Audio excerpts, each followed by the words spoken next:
A dashboard video that went viral recently has given a glimpse of the dangers armed escort vehicle guards face. The video shows their vehicle being shot at in Pretoria. Two guards inside try to get away from the attackers. The incident happened last month and the guards escaped unharmed. Now, eNCA senior reporter Barry Bateman spoke to them. He joins us now live. So, Barry, everyone's actually asking, who is that man with the nerves of steel behind the wheel?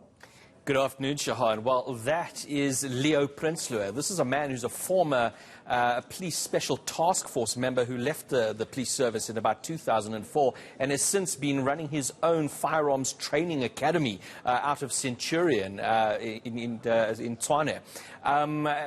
He does this work, this armed escort, as an extra income aside from his business that he does training other people on how to use firearms. But certainly an expert, somebody who's very well trained. And thankfully, I suppose, on that particular day that he was in this vehicle, that he was able to thwart this attack. He's been getting a lot of, praise, I suppose, internationally. He's become a social media sensation.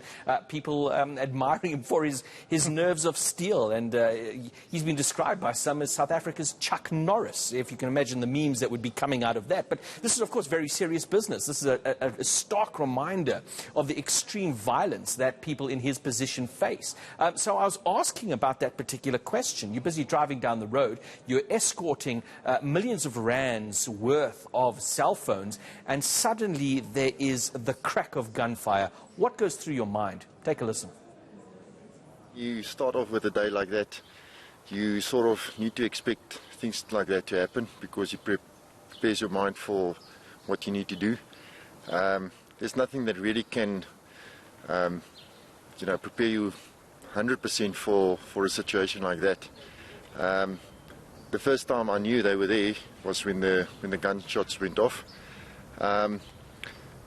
Instinct kicks in pretty much. When we train people, we usually tell them to pre-visualize what you're going to do. It's a mindset, and that's pretty much what happened. I pre-visualized what I was going to do, and to the best of my ability, I did what my mind just told me to do, and it worked out for me on that day. And Barry, of course, it's clear that Prinsloo has years of experience. What about his fellow crew member? Yeah, Lloyd Mtumbeni, and not so many years. He has an experience as an armed response guard, but this was his fourth day on the job at this particular company and his third day being assigned under the watchful eye of Prinsloo. And I think you'd certainly come away from this learning quite a lot. But, having spoken to him, he's quite a soft-spoken chap. It's the first time he's been shot at, he tells us. But I think he was in with the right person. The cool-natured manner in which Prinsloo handled the situation would certainly go a long way in teaching this young guard who's gone into this particular line, this armoured escort, on how to handle a very difficult situation. And I asked him about that, having experienced the situation, what was going through his mind. Take a listen.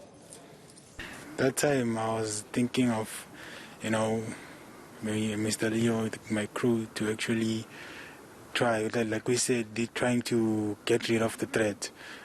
So that was the only option that time. But the shots, it was my first time hearing shots actually sitting in a vehicle coming at us. Was there any comfort knowing that somebody as experienced as Leo was your crew member? Yeah, there was. There was comfort. What have you learned from this?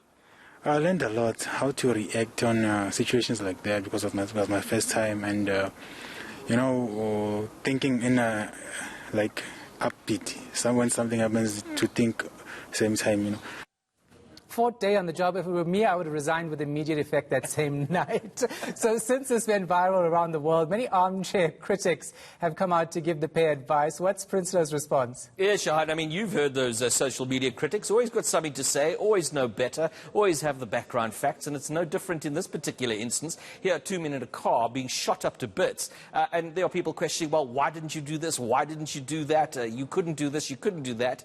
And, Prinsloo, he's reading this, and he has taken note of it, but he's got a message for those people, and it's one of those that walk in my shoes for a day. Take a listen. Come work a day with a guy like my crew here, Lloyd. Come work with the guys. on a road, climb in the car, catch the bullets, see if it's fun out there. It's very easy in hindsight to criticize what should have been done and what could have been done. Hindsight is a wonderful thing. In that moment, you've got a very short period of time to make critical decisions. Sometimes you get it right, sometimes you don't. Sometimes you don't have a chance to execute your plans because of the severity of the attack. Armchair critics must keep their opinions to themselves.